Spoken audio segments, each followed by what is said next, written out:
அனைவருக்கும் காலை பொழுதின் பணிவான கனிவான வணக்கங்களை அன்புடன் சமர்ப்பிக்கின்றேன். என் பெயர் சி. Auxilium Felix. கல்வி பணியில் 38 ஆண்டுகள், 11 ஆண்டுகள் வட்டார கல்வி அலுவலராக பிளாக் எஜுகேஷன் ஆஃபீஸில் பணி நிறைவு பெற்று இந்த சமுதாய பணியில் ஒரு சமுதாய பணி சிந்தனையும் மேலோங்கி வளர்வதற்கும் வாழ்வதற்குமான ஒரு பதிவுகளை தொடர்ந்து ஏஜேகே என்னுடைய தொலைக்காட்சியில் பேசி வருகின்றேன். முதல் நிகழ்வாக கல்வி முன்னேற்றம் மேம்படுத்தல் என்ற தலைப்பிலும், இரண்டாவது தலைப்பு ஒருங்கிணைந்த விவசாயம் 5 அடுக்கு முயற்சி பயிற்சியில் அந்த விவசாயம் ஒருங்கிணைந்து பயிர் செய்வதற்கும், மூன்றாவதாக நம்முடைய உடல் ஆரோக்கியம் பற்றியும், இன்று படைப்பானது ஒரு புனிதமானது. இந்த படைக்கப்பட்ட இந்த உலகத்தில் பல ஆயிரம் மில்லியன் உயிரினங்கள் வாழ்கின்றன. உயிரினங்கள் வாழ்கின்ற இது கூடிய ஒரு தகவல் அமைப்பை இந்த பூமியானது பெற்றிருக்கிறது.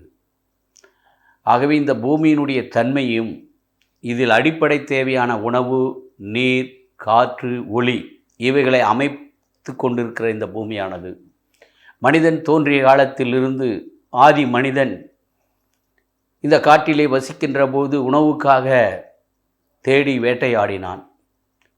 அதன் பின் அந்த உணவில் உப்பு பயன்படுத்தப்பட்டு விலை மதிப்பு பெற்றதாக இந்த உப்பு ஆனது.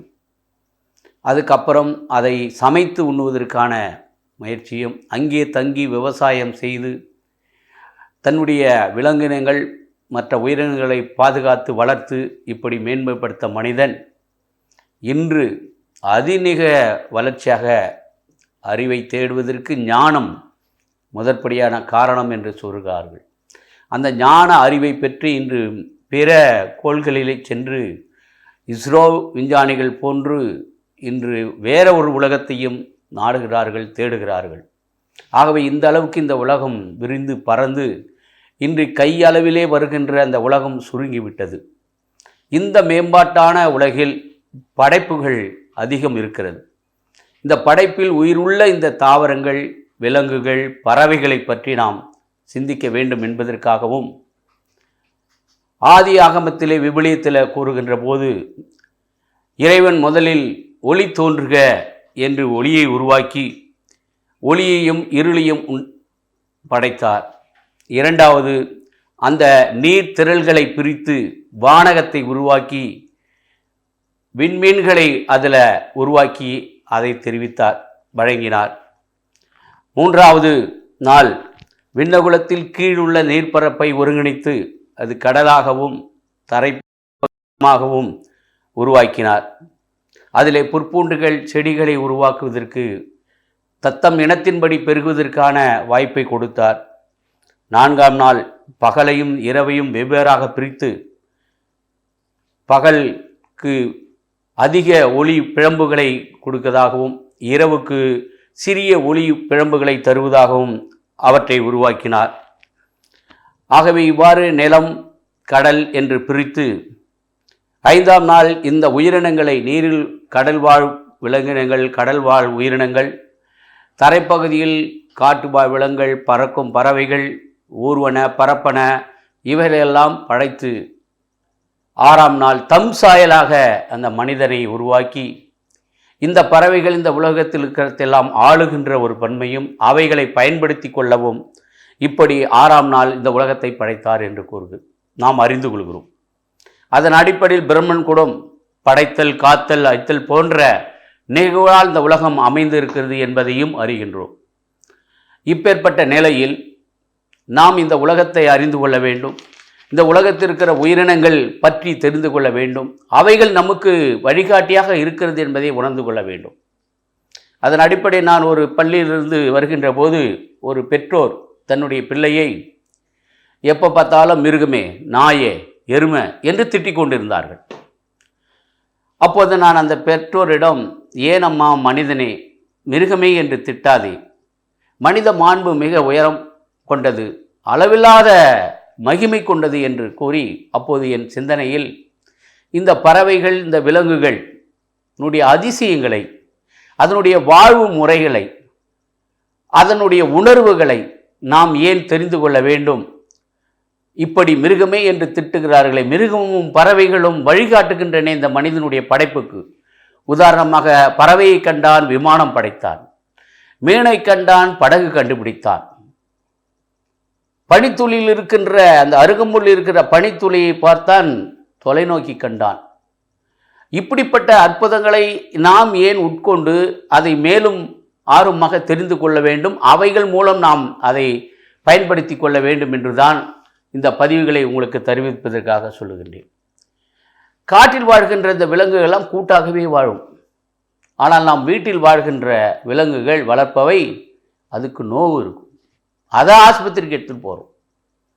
ஆகவே ஒவ்வொரு நிலையிலும் இந்த பறவைகளை பார்க்கின்ற போது மழை வரும் முன்னே அதை அறிந்து கூடு கட்டுமாம் தூக்கணாங்கரு. ஆனால் மழை வந்தாலும் நாம் அதை பயன்படுத்தவில்லை, அதை தடுக்கவில்லை, மேலே சேர்க்கவில்லை. நன்றி உள்ள நாய், நாம் அதை பழகுகின்றோம், ஆனால் நமக்கு நன்றி உள்ளதாக இருக்கின்றது. ஆனால் பெற்றோர்கள் பிள்ளைகளுக்கு நன்றி உள்ளவர்களாகவே இருக்க மாட்டுகின்றார்கள். காகம் தன் குஞ்சியை பேணுகிறது, வளர்க்கின்றது. ஆனால் பெற்றோர்கள் அந்த குழந்தைகளை வளர்ப்பதிலே ஒரு நிலையை மாறிவிடுகிறார்கள். அதை பக்குவப்படுத்தி ஒழுக்கமுடன் வளர்ப்பதில்லை. ஓசைக்கு ஏற்ற குயில் ஒன்றாக சேருமாம். ஆண் குயில் ஓசை விடும், அதுக்கேற்ற ஓசை பெண் குயில் விட்டதால் அதை ஒன்று சேரும். ஆனால் நாம் சேருவதிலே சிக்கலாக இருக்கின்றோம். என்ன வியப்பு!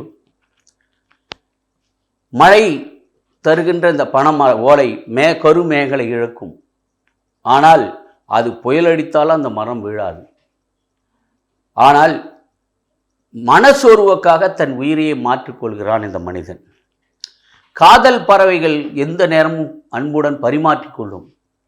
ஆனால் அன்புடன் பரிமாற்ற உறவுகள் இப்படி சில சமயங்களிலே முரண்பாடாகின்றன.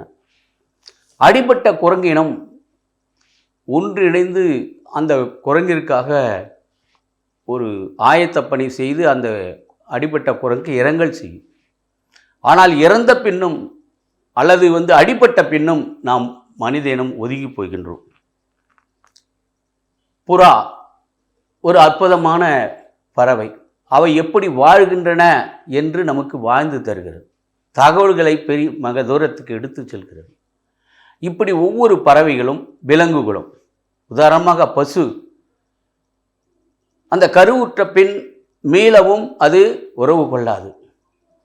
என்ன ஒரு வாழ்க்கை தத்துவத்தை அதை பின்பற்றுகிறது. மரம் தாலாட்டினால் மழை வரும். மரங்களின் வெளிமூச்சு தான் நம்ம மனிதனுடைய உள்மூச்சு. ஆகவே மரம் இறந்தாலும் பயன் தருகிறது. ஆனால் நாம் மரத்தை வெட்டுகின்றோம். வெட்டிய மரத்துக்கு 10 மடங்கு மரம் நடுகின்றோமா? சிந்திப்போம். கற்றால் நாம் வாழலாம், கற்பிப்பதால் நாம் வாழ்விக்கலாம். இதை நாம் அறிந்து உணர்வோம். மனித வனத்தை மண்படுத்தும் மண்புழுக்கள் இருக்கின்றன. ஆனால் அந்த மண் வளத்தை பயன்படுத்த தெரியாமல் இன்று நாம் இருக்கின்றோம்.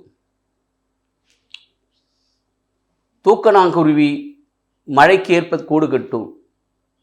ஆனால் நாம் மழை வந்ததையும் பயன்படுத்தாமல் இருக்கின்றோம். காகமும் சேவலும் விடியற்காலை உணர்த்தும் 3 மணிக்கு. ஆனால் விடியலை வெடிந்த பின்னும் நாம் எழுந்திருக்காத மனிதர்கள் இருக்கிறார்கள், மாணவர்கள் இருக்கின்றார்கள். அதுதான் ஒரு நூல் புத்தகத்திலே ஒரு அறிஞர் சொல்லுகின்றார், 3 மணிக்கு எழுந்திருக்கிற அந்த மாணவர்கள் ஞானி ஆவார்களாம். 4 மணிக்கு எழுந்திருக்கிறவர்கள் அறிவாளியாக இருப்பார்கள். 5 மணிக்கு எழுந்திருக்கிறவர்கள் மனிதராக இருப்பார்களாம். 6 மணிக்கு எழுந்திருவெல்லாம் கழுதையாக இருப்பார்களாம். 7 மணிக்கு எழுந்திருவெல்லாம் எருமாடாக இருப்பார்கள். 8 மணிக்கு எழுந்திருவெல்லாம் பன்னியாக இருப்பார்களாம். பாருங்கள் என்ன தத்துவத்தை தெரிவிக்கின்றார்கள். ஆகவே இந்த பறவைகள் விடியலை உணர்த்துகின்றன, சுனாமியை உணர்த்துகின்றன, வாழும் முறைகளை உணர்த்துகின்றன, உணவுகளை சேகரிப்பதை கற்றுக் கொடுக்கின்றன, இருக்கும் இடம் அமைப்புகளை தனக்கு ஏத்தாப்புல உருவாக்கி கொள்கிறது. ஒவ்வொரு விலங்கும் அதிசயம். இந்த யானை துக்கத்தையும் வெளிப்படுத்தும், மகிழ்ச்சியும் வெளிப்படுத்தும். எப்போ அதனுடைய செயல்களை நாம் பார்க்கின்ற போது. ஆகவே இந்த ஒவ்வொரு உயிரினங்களை பற்றி நான் தனிப்பட்ட முறையில் மேலும் ஆய்வு செய்த போது மீன் இறந்தாலும் கருவோடாக பயன்படுகிறது. மூங்கில் மரம் தன்னை பயன்படுத்தி ஓட்டையாக இருந்தாலும் புல்லாங்குழல் வாசிப்பதற்காக அது பயன்படுகிறது. இப்படி ஒவ்வொரு தாவரங்களும் சரி, ஒவ்வொரு விலங்குகளும் சரி, ஒவ்வொரு பறவைகளும் அதனுடைய குடும்ப வாழ்க்கையும் அதனுடைய செயல்முறையும் காட்டுகின்றன. ஒன்று, இந்த பறவைகள் 5 அறிவு உள்ள பறவைகள் ஒரு அறிவு உணர்வுகளை தருகிறது. 2 அறிவு உள்ளவைகள் உணர்வு மற்றும் வாயின் மூலம் அந்த உணர்வுகளை இருக்கிறது. 3 அறிவுள்ள உயிரினங்கள் உணர்வு, வாய், சுவாசம் பயன்படுத்துகிறது.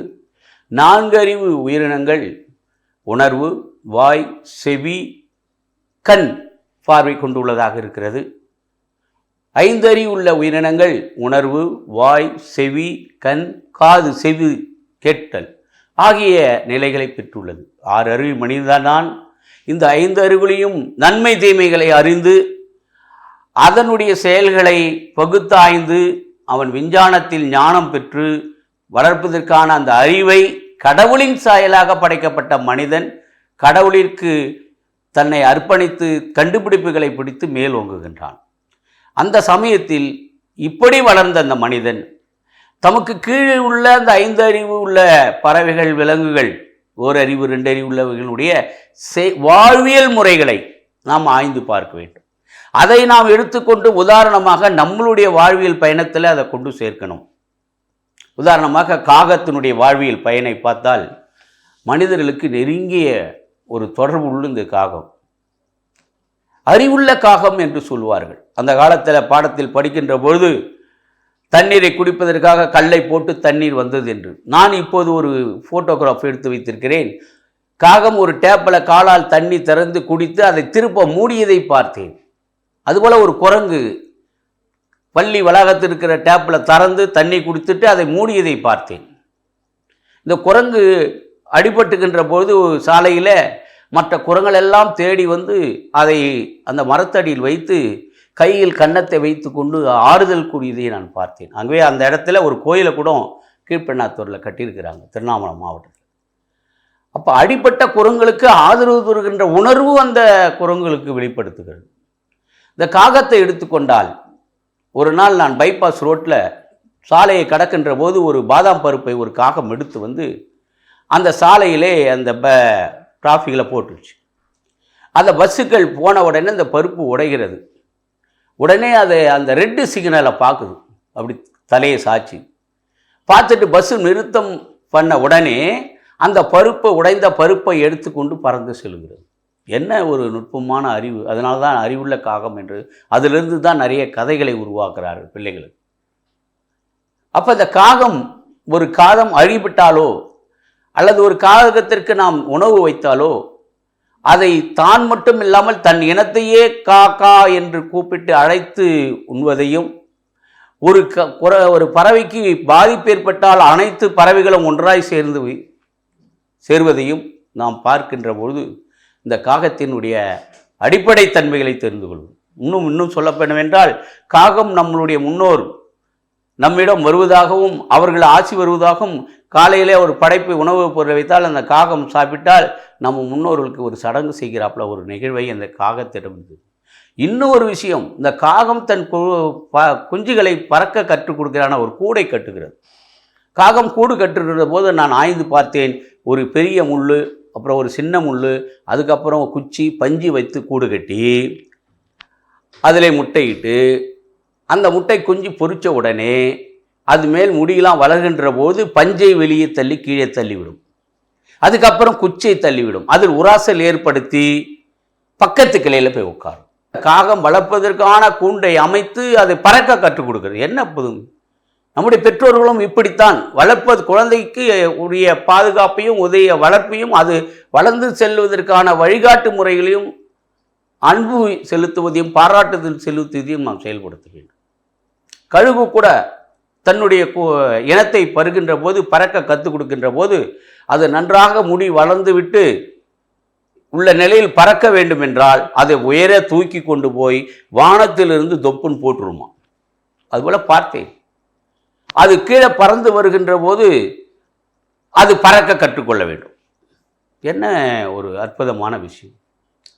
உயிரினங்கள் இருக்கிற விலங்குகள் எல்லாமே நீரில் போட்டாலே தொப்புன்னு என்ன ஆகிடும், அதை நீந்த ஆரம்பிக்கும். ஒட்டகத்தை தவிர மீதி அனைத்தையும் இந்த விலங்கினங்கள் நீரிலே நீந்தக்கூடியது. மனிதன் மட்டும்தான் தூக்கி போட்டால் நீந்த கற்றுக்கொள்ளவில்லை என்றால் அவன் அந்த நீரிலே அமிழ்ந்து விடுகின்றான். ஆக விலங்குகள் இருக்கின்ற தகவமைப்புகள் எப்படிப்பட்ட ஒரு முன்னேற்றத்தை காட்டுகிறது என்பதை நாம் வாழ்வில் சிந்தனையாக எடுத்துக்கொள்ள வேண்டும். அடுத்தது புறாவை எடுத்துக்கேண்டால் அது ஒரு அதிசயமான பறவை. அதை நான் ஆய்ந்து பார்க்கின்ற போது புறா 2 முட்டை தான் இடும். அந்த 2 முட்டையில் ஒரு முட்டை ஆண் குஞ்சை உருவாக்கும், இன்னொரு முட்டை பெண் குஞ்சு உருவாக்கும். அந்த தகவல் அமைப்பை ஊடல்ல அதனுடைய முறையை கண்டறிந்து அந்த 2 முட்டைகளை இந்த புறா இடுகிறது. அடுத்தது பார்த்தீங்கன்னா அந்த அவையங்காக்குன்றவாங்க அந்த பறவைகள்லாம். அந்த புறா ஆண் புறா கொஞ்ச நாள் உட்காந்து இருக்கும். அது உணவு தேடி செல்வதற்கு பெண் புறாவை அதை அனுப்பிவிட்டு பெண் புறா அடைகாக்கும். எங்கே பறவைகளும் 2 ஆண் பெண் 2 பறவைகளும் அடங்காப்பது கிடையாது. கோழியில் கூட பெட்டை கோழி தான் அவையங்காக்கும். நான் ஒரு இடத்துல கோழி வளர்க்கின்ற போது அந்த முட்டையில் வாத்து முட்டையும் வைத்தேன். 2ம் பொரித்தன. ஆனால் அந்த தாய் பறவை தன் குஞ்சுகளை எப்படி பேணாகிறது, வித்தியாசம் பார்க்கல. இந்த வாத்து வளர்ந்த உடனே நீருக்கு ஓடிடுது. இந்த கோழி குஞ்சுகள்லாம் வெளியே ஓடும். இருந்தாலும் அந்த கரையில் தண்ணீர் இருக்கின்ற அந்த வாத்து குஞ்சுகள் வருவதற்காக கரையில் நின்று காத்து கொண்டு அதை குஞ்சுகளோடு அந்த வீட்டிற்கு பார்த்தேன். எப்படி அதே போல காகத்தில் தான் குயில் முட்டையிடும். அந்த குயில் முட்டையே இந்த காகம்தான் குஞ்சு பொரிக்கும். அது பறந்து ஓசை ஒலி பெற்று பார்த்தான் தானாகவே நாம் இந்த இனத்தை சார்ந்தவர்கள் அல்ல என்று அந்த குயில் பறந்து போயிடும். இப்படி ஒவ்வொரு நிகழ்வுகளும். நாயை பாருங்கள், நம்மிடம் பழகின்றோம், வளர்க்கின்றோம், நன்றி உள்ள ஜீவனாக. ஆனால் நம் உடன் பிறந்த பிறப்புகள் கூட நன்றி உள்ளவர்களாக இருப்பதில்லை. பெற்றோர்களுக்கு பிள்ளைகள் நன்றி உள்ளவர்களாக இருப்பதில்லை. அப்போ அந்த நாய் என்று சொல்லுகிறோமே, அதை மிருகமே என்று மனிதரை திட்டுகின்றார்களே. இப்போ யோசனை பண்ணி பாருங்கள். இன்னொரு சம்பவத்தை நான் பார்த்தேன். நாய் இருக்கிற ஒரு உணர்வு. ஒரு நாய்க்கு வீட்டுக்கு சாப்பாடு வச்சேன். அந்த ஆண் நாய் பெண் நாய். இந்த ஆண் நாய் வெளியில் சென்று விட்ட உடனே இந்த பெண் நாய் சாப்பிடுகின்றது. பக்கத்தில் இருக்கிற நாய் அதுவும் கூட சாப்பிடுச்சு. இதை தூரத்தில் இருந்த அந்த நாய் பார்த்துவிட்டு அந்த ஆண் நாயை துரத்தி சென்று அதை கடித்து வீட்டு வாசலிலே கொண்டு கிடத்தி காயப்படுத்தி இதை பார்த்தேன். அப்போ எப்பேற்பட்ட ஒரு குடும்ப உறவிலே அந்த நாய் இன்னொரு நாயினுடைய தொடர்பை தண்டிப்பது, கண்டிக்கிறது பாருங்கள். எவ்வளவு வித்தியாசம். இந்த பனைமரத்தை பாருங்கள். பனைமரத்தினுடைய ஓலை அமைப்பை பார்த்து தான் அந்த ஓலைக்கு அந்த பனைமரத்தினுடைய கருக்கு 2 பக்கம் இருக்கும். அந்த கருக்கினுடைய வடிவத்தினுடைய தாங்குதல் தான் அந்த ஓலை வெயிட்டை தாங்குது. இந்த வடிவமைத்தை வைத்தான் பீம்கள் கண்டுபிடித்தான். வீடுகள் கட்டுவதற்கான பீம் போடுவதை பனம் மரத்தினுடைய மட்டையிலிருந்து தான் மனிதன் அதை உருவாக்கினான். அந்த பனை ஓலைகள் மேகத்தில் இருக்கிற கருமேகங்களை ஈர்க்கக்கூடிய தன்மை உள்ளது. மிக அற்புதமான இந்த உலகத்தில் வாழ்ந்து மழை கொடுக்கக்கூடிய ஒரு நிலையை உருவாக்குகிறது.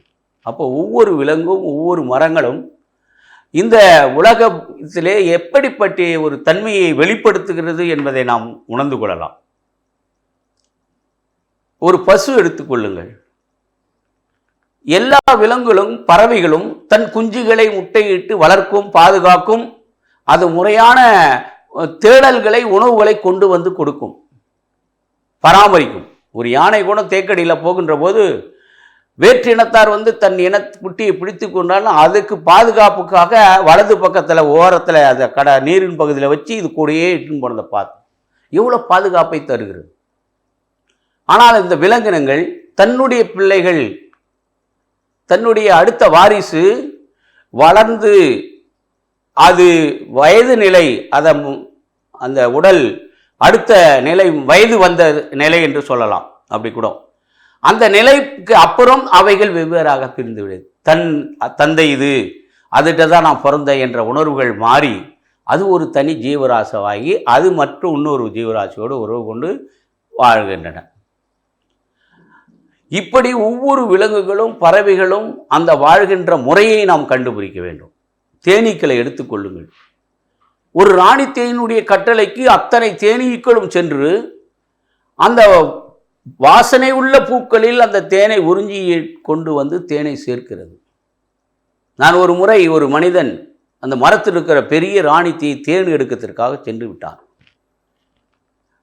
அது எப்படியோ அதை தொட்டு அழிப்பதற்கு பண்ண அந்த தீக்கள் பறந்து இவன் மரத்திலிருந்து இறங்கி ஓடுகின்றான். அந்த அனைத்து தேனீக்களும் அவனை துரத்துகின்றன. அவன் போய் ஒரு குளத்தில் முழுகிட்டான். இருந்தாலும் அவன் வெளிவருக்குன்னு அந்த ஈகள் தொடர்ந்து அவனை தாக்கி கொண்டே செய்தது. என்ன அற்புதம் பாருங்கள்.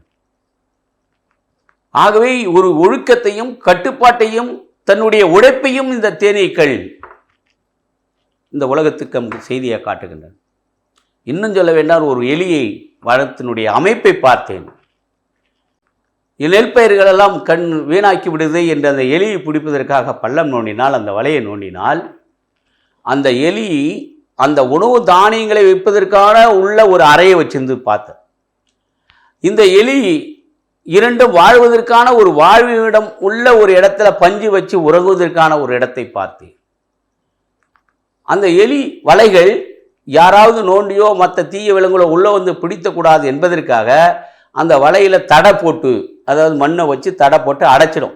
வலை அடைஞ்சு போச்சு என்பதை காட்டுவதற்கான ஒரு தடுப்பணைகளை வைத்து, அல்லது எந்த விதத்திலேயோ தான் பாதிக்கப்படுகின்ற போது இந்த வலையிலிருந்து தப்பித்துக் கொள்வதற்காக ஒரு 3 மீட்டர் தூரத்தில் வலையை நோண்டி அதில் மேலே லேசாக மண்ணை போட்டு மூடியிருக்கும்.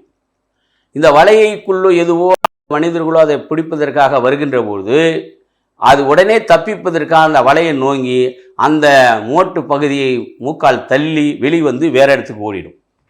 என்ன ஒரு தற்காப்பு முறைகள் பாருங்கள். இப்படி இதெல்லாம் பார்க்கின்ற போது மிருகமே என்று ஒரு மனிதனை, தன் பிள்ளையை பெற்றோர்கள் திட்டுவதும் அல்லது சக மனிதர்கள் அந்த விலங்குகளை பற்றி கேவலமாக பேசி அவர்களை திட்டுவதும் உணர வேண்டும். இந்த படைப்பு என்பது ஒரு புனிதமானது. இறைவன் இந்த உலகத்தை படைத்தது தன்னை ஒவ்வொருவரும் தன்னை நேசிக்கவும் பிறரை நேசிக்கவும் தன்னை அன்பு செய்யவும் பிறரை அன்பு செய்யவும் தான் இந்த படைப்பு உருவாக்கப்பட்டது. அந்த மனித மாண்பு உருவாக்கப்பட்டது. நாம் இந்த மண்ணுலகத்தில் வாழ்கின்ற வாழ்நாட்கள் வாழ்க்கையோ பெரிது, வாழ்நாள் சிறிதுதான். ஆனால் நாம் விழுகின்ற நாள் வந்தாலும் வீழாது நம்மளுடைய நற்செயல்கள். அத்தகைய நற்செயல்கள் வாழ்க்கைக்கு முன்னேற்றமாக இன்று பல விஞ்ஞானங்கள் முன்னேறியிருந்தாலும் நம்மளுடைய குடும்ப முறைகள், பண்பாட்டான முறைகள், தமிழக பண்பாட்டில் நிறைய வாழ்க்கை முறைகள் நமக்கு தத்துவங்களை கொடுக்கிறது. அவளை பின்பற்றானாலே ஒரு மகிழ்ச்சியான வாழ்வை அடுத்த தலைமுறையை நாம் உருவாக்க வேண்டும். ஏனென்றால் ஒரு குடும்பம் இருக்கிறது என்றால் ஒரு தலைமுறை படிக்காத இருந்த தலைமுறை அடுத்த தலைமுறையில் அவர்கள் அதைவிட மேலோங்கி இருக்க வேண்டும். அப்படிப்பட்ட ஒரு சிந்தனைகளை வாழ்வதற்கு இந்த விலங்குகள், பறவைகள், தாவரங்களுடைய உணர்வுகளை ஓரறிவு முதல் கொண்டு 5 அறிவு இருக்கின்ற இந்த விலங்குகள், பறவைகள் எப்படி வாழ்கின்றன, எப்படி வாழ கற்றுக் கொடுக்கின்றன, அதனுடைய வாழ்க்கைக்கு எந்த விதமான செயல்களை செய்கின்றன. வௌவால் பாருங்கள், தன்னுடைய ஒளி அலைகளை கொண்டே வந்து அந்த இருப்பிடத்தை தேடி அந்த பழத்தை சாப்பிட்டு, இங்கே தான் இழுப்பு மரம் இருக்குது, இங்கே இந்த பழ வாசனை இருக்குதை உணர்ந்து வந்து சாப்பிட்டுட்டு போகுது. அப்போ ஒவ்வொரு பறவைகளும் தன்னுடைய இயற்கைக்கு வாழ வேண்டிய வாழ்க்கைக்கு தன்னுடைய அடுத்த தலைமுறையை உருவாக்கி விடுவிட்டு அதை மெயின்டைன் பண்ணுறது இல்லை. ஆனால் தான் வாழ்வதற்கு சேர்த்து வைப்பதும் இல்லை, விதைப்பதும் இல்லை, அறுப்பதும் இல்லை. அவைகளுக்கு தான் இறைவன் அன்றாட உணவை அளிக்கின்றார். ஆனால் நாம் சேர்த்து வைக்கின்ற அந்த பொருட்கள் நாம் அனுபவிக்கக்கூடிய ஒரு நிலையில் இருக்கின்றோமா? எவ்வளவு காலம் நம்முடைய வாழ்வு? ஆகவே இந்த வாழ்நாட்களில் வாழ்கின்ற முறைகளையும் இன்னும் ஆராய்ந்து செல்ல வேண்டும். இந்த எறும்பினுடைய சுறுசுறுப்பை பாருங்கள், எப்போதும் சுறுசுறுப்பாக இயங்கிக் கொண்டுகிறது. இன்னும் எறும்பு பேசுதலை கண்டுபிடித்து விட்டால் அவ்வளோதான். ஒன்று ஒன்று பேசிக்கிட்டு தான் அந்த எறும்புகள் ஒன்றோடு ஒன்று வழிகளை போகிறது. அதையும் நான் பார்த்தேன். ஆகவே அன்பான சகோதரர்களே, இந்த படைப்பு, இறைவன் படைத்த இந்த உலகம், தன்னை மூலமாக தன் முழுவாக உருவாக்கிய இந்த மனிதன் மேம்படுத்தப்பட வேண்டும். இந்த உயிரினங்களையும் விலங்கினங்களையும் நம்மை ஆள படைக்கப்பட்ட பொருட்கள், இதை நீங்கள் பயன்படுத்தி கொள்ளுங்கள். அதாவது சுழற்சி முறை. உணவு என்பது ஒரு சுழற்சி முறை. புள்ளை ஆடு மேயணும், ஆடு இது மேயணும், இப்படி ஒரு சுழற்சி முறை இருந்தால்தான் அந்த பரிணாம வளர்ச்சி இருந்து கொண்டே இருக்கும். ஆகவே ஒவ்வொரு விலங்குகள் நீங்கள் பார்த்து அடையாளம் கண்டுபிடிங்கள், உற்று நோக்குங்கள். நான் ஒருத்தரை மாணவனை பார்த்து கேட்டேன், பறவைகளுக்கும் விலங்குகளுக்கும் என்ன வித்தியாசம்? நாம் மேம்போட்டாக பார்த்து கொண்டு வருகிறோம் இந்த உலகத்தில். அப்போ இத்தனையோ பறவைகளை பார்த்திருக்கின்றோம், அதன் உடல் அமைப்புகளை பார்த்திருக்கிறோம், ஆனால் அதை உற்று நோக்கி அதை சிந்திக்கவில்லை.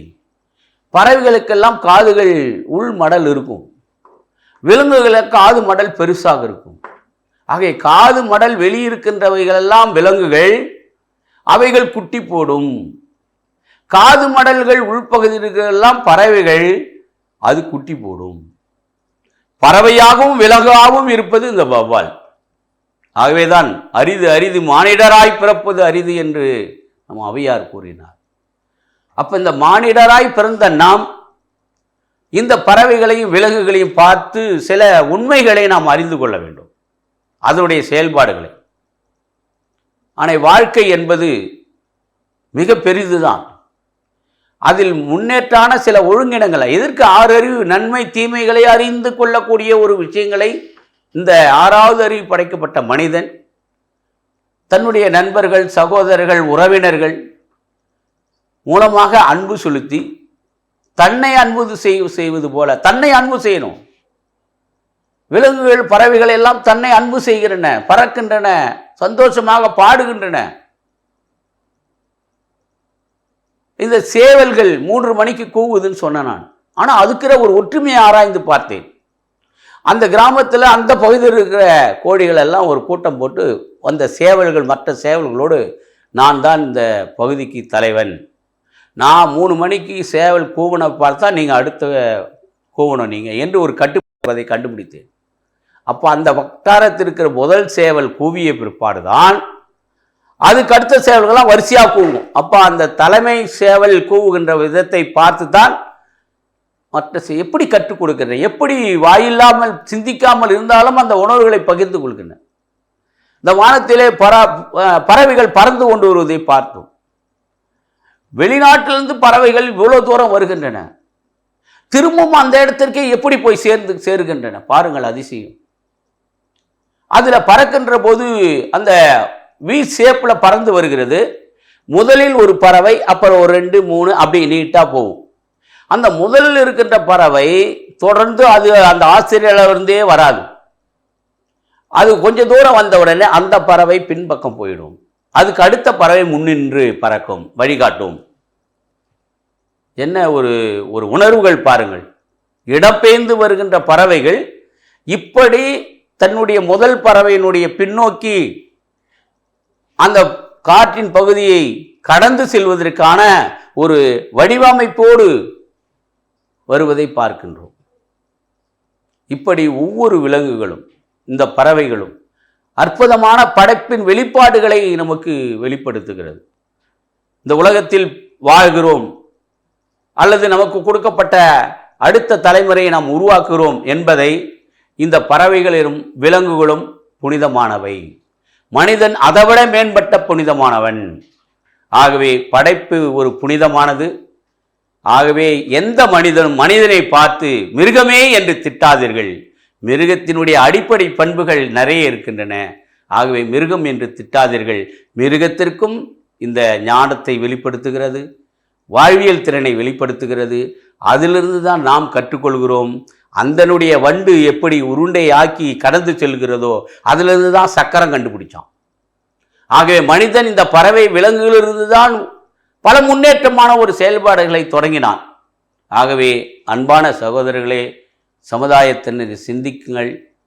இந்த மனித மாண்பை இறைவன் தந்த இந்த அவருடைய உருவமாக தந்த அந்த மனித மாண்பை, அவரால் உருவாக்கப்பட்ட இந்த உயிரினங்கள், பறவைகள், விலங்குகள் அனைத்தையும் நாம் ஆண்டு கொள்கிறோம். ஆனால் ஒரு மனிதனை மிருகமே, நாயே, பேயே, எருமாடு என்று திட்டாதீர்கள். வாழ்க்கை புனிதமானது. அது அற்புதமான வாழ்க்கையாக நாம் மேம்படுத்துவோம். நன்றி, வணக்கம்.